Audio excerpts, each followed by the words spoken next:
할렐루야. 오늘도 새날을 주신 하나님을 찬양합니다. 오늘도 말씀으로 시작하는 이 하루, 말씀 충만, 은혜 충만, 성령 충만하시기를 주님의 이름으로 축원합니다.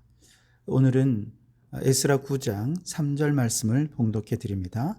하나님의 말씀을 경청하시기 바랍니다. 내가 이 일을 듣고 속옷과 겉옷을 찢고 머리털과 수염을 뜯으며 기가 막혀 앉으니. 아멘. 오늘도 이 말씀을 통해 우리에게 주신 하나님의 음성을 듣게 되기를 바랍니다. 박찬욱 감독의 어쩔 수가 없다라는 영화가 있습니다. 그 내용을 보면 주인공이 25년간 근무한 제지 회사에서 하루아침에 해고를 당하는 주인공이 있습니다. 가족 부양을 위해 새로운 직장을 찾으려고 애썼지만 번번이 실패합니다. 그러던 중에 자신이 꼭 가고 싶은 기업의 관리직 자리에 채용 공고가 나게 되고, 여기에 지원하려는 경쟁자들을 하나하나 제거하면 자신이 그 자리를 차지할 수 있겠다, 그런 생각에 사로잡히게 되죠. 그래서 결국 그 생각을 실행해서 경쟁자들을 살해하고 결국 재취업에 성공해서 출근하는 장면으로 끝이 난다는 거예요. 그때는 이미 그는 괴물로 변해 있었던 거죠. 이야기 내내 주인공이 살인을 저지르면서 반복하는 말이 있는데요, 바로 영화 제목인 어쩔 수가 없다라는 것입니다. 가족 부양을 위해 어쩔 수가 없다. 생계를 위해 어쩔 수가 없다. 재취업을 위해 어쩔 수가 없다. 계속해서 어쩔 수가 없다라는 말로 자신을 합리화한 거죠. 여러분이 주인공은 대단히 평범한 사람입니다. 그가 원하는 것은 그저 생계를 유지하는 것이고 가족을 부양하는 너무나도 평범한 소망을 가진 사람입니다. 그러나 그 평범한 일상을 쟁취하기 위해 점점 괴물이 되어가면서 어쩔 수가 없다고 외치는 것이 어쩌면 오늘 우리들의 모습은 아닌지요. 바벨론 포로에서 기적적으로 해방되어 고국으로 돌아온 사람들은요, 황폐해진 땅, 사방이 적으로 둘러싸인 척박한 환경 속에서 그들은 살아남기 위해서 어쩔 수 없는 생존 전략으로 주변의 이방 민족들과 평화적으로 공존을 선택하는 것이었습니다. 그래서 경제적인 교류를 이방인들과 맺고, 또 이방인들과 인간적인 친분을 쌓고, 더 나아가 그 땅의 유력한 사람들과는 사돈을 맺어서 정략 결혼을 통해서 그들이 그 어려운 위기를 헤쳐나가려 했던 것이죠. 냉혹한 국제 정세와 현실적인 생존의 관점에서 볼 때 그들의 행동은 너무나도 지혜롭고 자연스러운 처세술이었습니다. 먹고 살기 위해, 생존을 위해 어쩔 수 없이 행한 선택이었고, 오히려 공동체의 안정을 위한 탁월한 외교적인 성과로도 볼 수 있을 것입니다. 그러나 하나님의 시선은 달랐고, 그 하나님의 마음을 품었던 학자 에스라의 반응은 아주 충격을 받았습니다. 오늘 3절에 보시면 내가 이 일을 듣고 속옷과 겉옷을 찢고 머리털과 수염을 뜯으며 기가 막혀 앉으니 그랬습니다.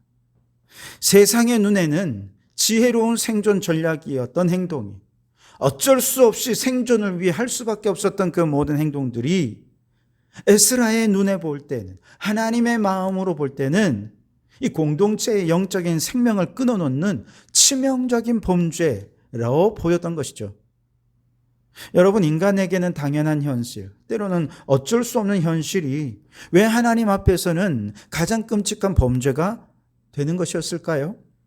그 이유는 이런 세상과의 타협을 통해 하나님의 백성들이 영적 정체성을 통째로 잃어버리게 되었기 때문에 그렇습니다. 2절에 보시면 그들의 딸을 맞이하여 아내와 며느리로 삼아 거룩한 자손이 그 지방 사람들과 서로 섞이게 하는데 방백들과 고관들이 이 죄에 더욱 으뜸이 되었다 하는지라 그랬습니다. 여러분, 여기 보시면 하나님이 택하신 그 백성들의 정체성을 뭐라고 얘기하고 있습니까? 거룩한 자손이다, 그렇게 표현하고 있습니다. 이스라엘은 하나님이 보실 때 거룩한, 즉 구별된 씨를 가진 존재라는 것입니다. 다른 민족보다 이 민족이 더 도덕적으로 우월하거나 혈통적으로 대단해서 거룩한 자손, 거룩한 씨가 아니에요. 그들은 하나님의 특별한 은혜로 전적인 선택을 받았고 하나님의 말씀과 언약을 맡았으며 장차 이 땅에 구원자 예수 그리스도가 탄생하실 통로로 거룩하게 구별되었기 때문에 거룩한 자손인 것입니다. 또한 그들이 바벨론 포로라고 하는 그 모진 세월을 견디고 다시 예루살렘으로 돌아온 유일한 목적은 단 하나입니다. 세상과 구별된 하나님의 거룩한 백성으로서의 정체성을 회복하고 그 정체성에 걸맞는 하나님의 나라를 세우기 위해 그들은 다시 고국으로 돌아왔던 것이죠. 그런데 그들이 예루살렘에 정착하자마자 이방 민족과 피를 섞고 그들의 우상과 문화와 가치관을 가감없이 받아들이는 거예요. 여기 섞였다는 것은 단순히 혈통의 혼합만이 아닙니다. 하나님의 백성으로서의 유일무이한 가치관과 거룩함의 경계선이 완전히 허물어졌다는 것을 의미하는 거예요. 세상 사람과 하나님의 백성 사이에 아무런 차이점이 없다면 더 이상 하나님의 백성들이 존재할 이유가 무엇이겠습니까? 그러니 위기인 것입니다. 이건 영적인 침체가 아니라 영적인 소멸의 위기인 것이죠.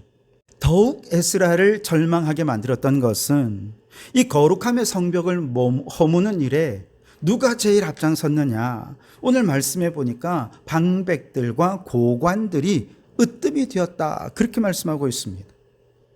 공동체의 영적인 중심을 바로잡아야 할 지도자들이 현실적인 유익과 정치적인 안정을 위해서 어쩔 수 없다라고 한 걸 되뇌이면서 이방 가문들과 결탁하고 결혼 동맹을 맺는데 앞장서더라는 것입니다.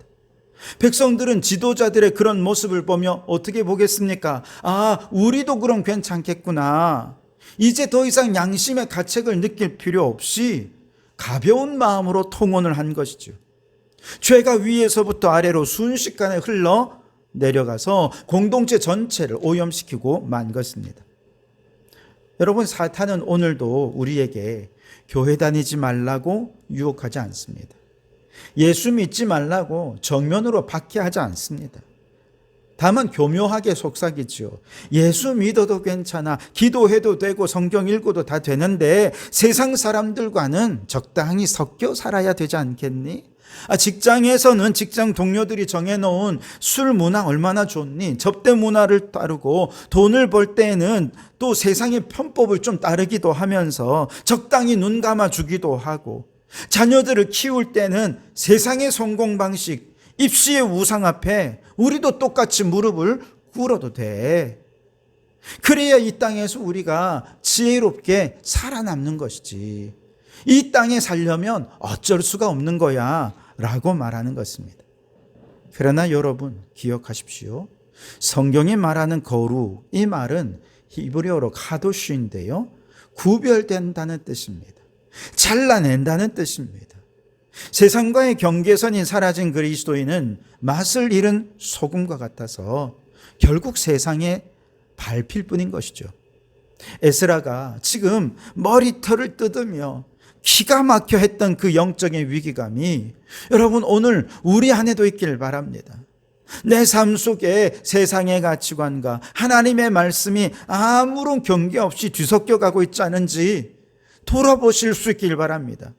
내가 가진 그리스도인이라고 하는 이 거룩한 정체성을 현실적인 유익과 바꾸지 않는 구별된 거룩한 하나님의 자손으로 살아가기를 결단하는 우리 성도들이 되실 수 있기를 주님의 이름으로 축원합니다. 오늘 본문 6절에서 에스라는 정말 피를 토하는 심정으로 이렇게 기도해요.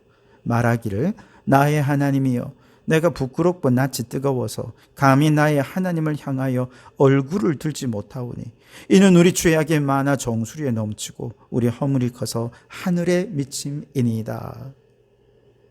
에스라는 지금 자신이 지은 죄 때문에 회개하는 게 아니에요. 그는 거룩하게 자신을 지켜온 제사장이었습니다. 그러나 공동체의 죄를 남의 죄로 여기지 아니하고 마치 자신의 죄인 것처럼 그 죄를 스스로가 짊어지는 것이죠.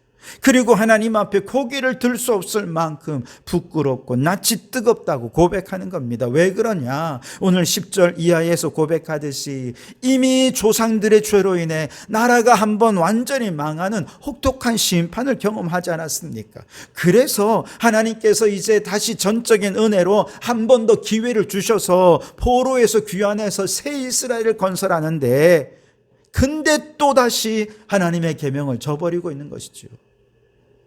성경은 하나님의 은혜와 사죄의 은총을 경험한 사람이 다시 또 반복해서 죄를 지을 때 이것이 얼마나 엄중한 죄인지를 우리에게 경고합니다.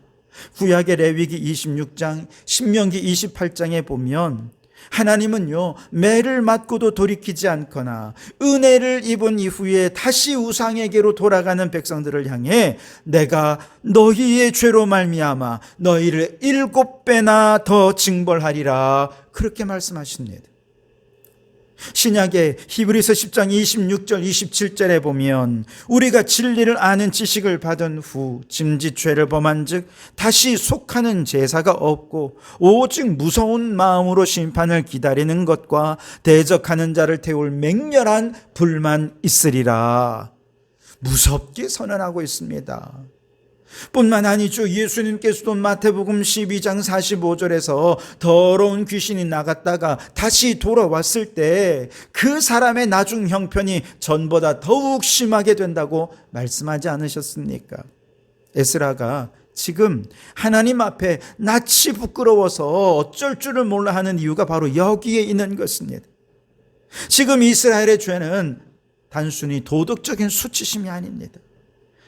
이미 하나님의 크신 배려와 그 거룩한 은혜를 덧입고도 또다시 죄악의 시공창에 들어가 뒹구는 이 배은망덕한 인간의 본성에 대해서 너무나도 부끄러워하고 있는 것이지요.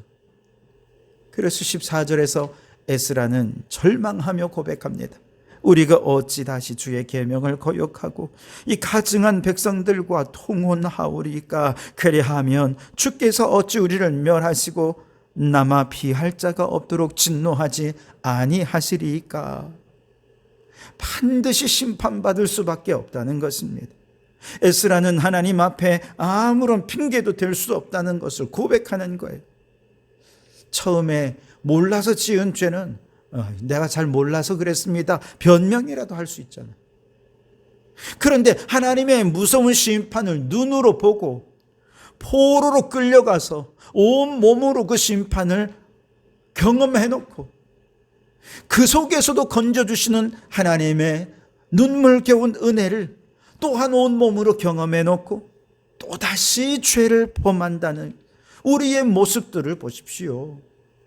이제 주님이 당장 찾아오셔서 진노하시고 흔적도 없이 쓸어버린다 해도 아무 할 말이 없는 것이 오늘 우리들이라는 것이죠.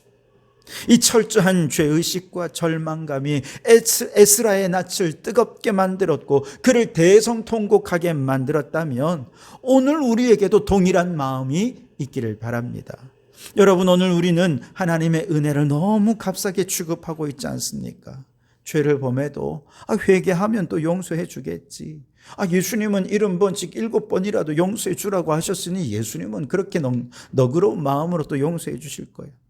예수님이 십자가에서 과거와 미래의 죄까지 다 죄를 사해 주셨으니 이미 우리는 죄 사함 받은 자야. 여러분, 이런 안일한 생각으로 피 흘리기까지 죄와 싸우는 영적 긴장감을 다 상실해버리지 않았는지 우리 영혼의 영적 긴장감을 돌아볼 수 있길 바랍니다. 은혜를 아는 자가 짓는 죄는 은혜를 모르는 자가 짓는 죄보다 훨씬 더 무겁고 아픈 것입니다. 하나님의 사랑을 악용해서 내 욕망을 채우는 영적인 뻔뻔함이 그 속에 있는 것입니다. 에스라처럼 공동체의 죄와 내 개인의 반복되는 죄를 바라보며 이제 우리도 에스라처럼 낯이 뜨거워 하나님의 얼굴을 쳐다볼 수 없습니다. 이런 영적인 감수성이 회복되어야 할 줄 믿습니다. 내 죄 때문에 하나님의 아들이 십자가에서 그 온몸이 찢기시고 피 흘리셔야 했다는 이 사실 앞에 진정으로 통회 자복하며 이제 반복되는 죄의 고리를 완전히 끊어내고 다시금 거룩한 하나님의 자손으로서의 정체성을 회복하는 우리 성도들이 되실 수 있기를 주님의 이름으로 축원합니다. 기도하겠습니다. 하나님 아버지, 세상에서 살아남기 위해 어쩔 수 없다는 핑계로, 남들도 다 그렇게 산다는 이유로 하나님의 말씀과 세상의 가치관을 적당히 섞어가며 살았던 우리의 죄를 용서하여 주시옵소서. 눈앞의 유익과 편안함을 쫓느라 우리를 핏값으로 사신 하나님의 거룩한 백성이라는 정체성을 잃어버린 우리의 죄를 용서하여 주시옵소서.